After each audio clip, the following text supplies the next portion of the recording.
Hi guys, welcome to Work, Earn, and Play from Home. So today we're going to do another unboxing episode of Lazada Mystery Box. Let's go.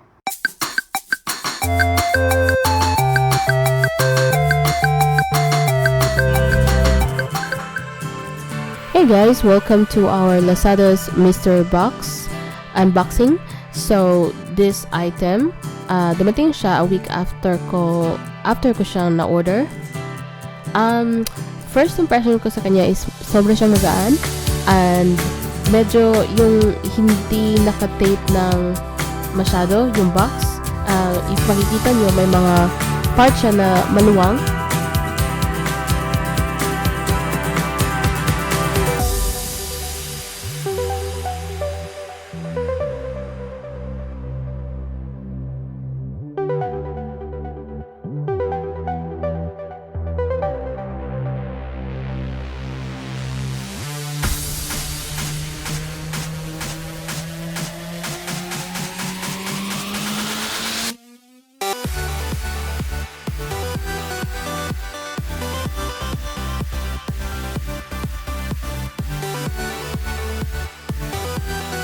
Okay, go na tayo sa ating first item, ang ating mystery box. So, first item is a cable protector. So, may apat siyang kulay. Pwede mo itong ilagay sa cable mo, yung sa pang-charge mo ng phone. Next item naman natin is a USB light. So, pwede mo siyang i-connect lang sa power bank mo. And then, maggamit mo siya maybe during brownout o your madidilim na lugar.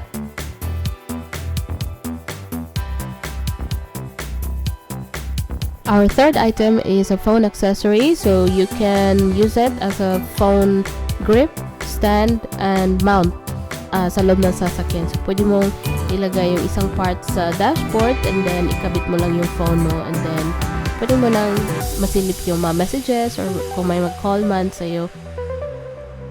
Our next item is a folding stand.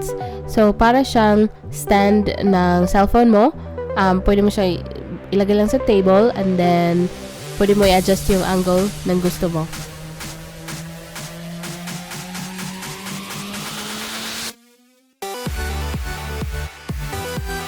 So, our fifth item is an earphone. This one is a white earphone. I think hindi siya original.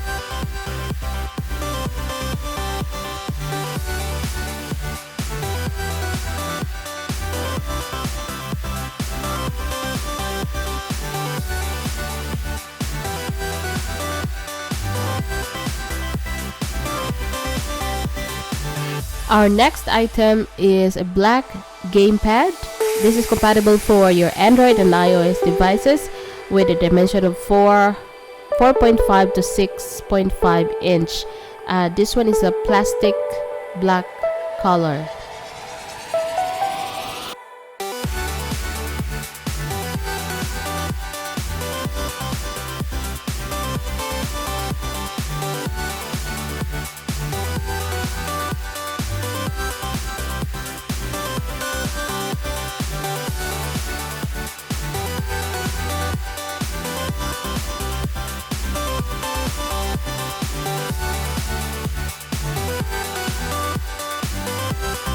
And our last item is a universal clip lens.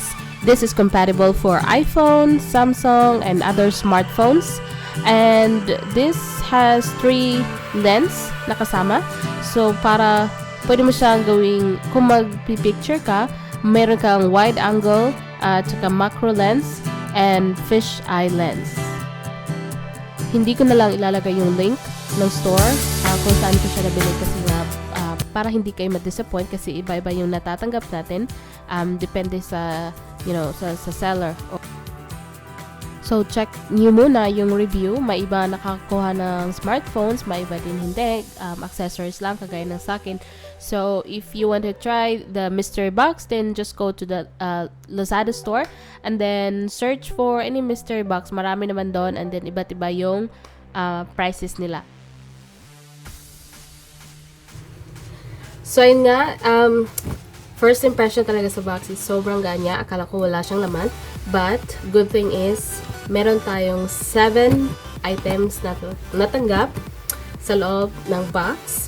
And, even though hindi ako nanalo ng smartphones or, you know, expect ko kasi mananalo ka ng gadgets kasi sa box name nila may nakalagay na 85% chance to win a smartphone. But, it's okay kasi magagamit mo naman yung mga accessories na pinadala nila. And, so, ito, magamit mo siya to protect the cable, yung parang sa earphones or sa charging cable mo na rin. And, this one, yes, magamit ko to, but pwede ko to siya ipag-giveaway or iparaffle. And, this one, definitely, magamit ko to. At ito rin. So, para siyang stand ng smartphone mo. Tayo natin buksan. So, ganyan.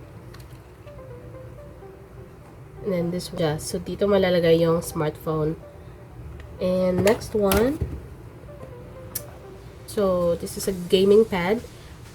So, pwede mo ilagay dito yung phone, yung smartphone mo, and then diba, easy lang yung grip mo kung naglalaro ka ng games. This one, hindi na ito siya masyadong magagamit, but if yung camera ng smartphone mo is andun lang sa dulo or like sa bandang itaas, so madali lang siyang ikabit, but smartphones nowadays have 3 cameras, 4 cameras, so I think hindi na siya magagamit. But anyway, pwede pa rin siyang gamitin. And that's it. So, sa halagang 299 mystery box, sulit naman yung nakuha ko kasi all of the items can be used. Diba? It's not, you know, hindi mo siya kailangan itapon. Or pwede mo rin siya ipamigay sa friends mo or sa mga nakakabatang kapatid mo or cousins or friends. That's it for today's video. I hope you like this unboxing episode. If you do, please do subscribe to this channel and turn on the notification bell for more updates. See you in my next video. Bye!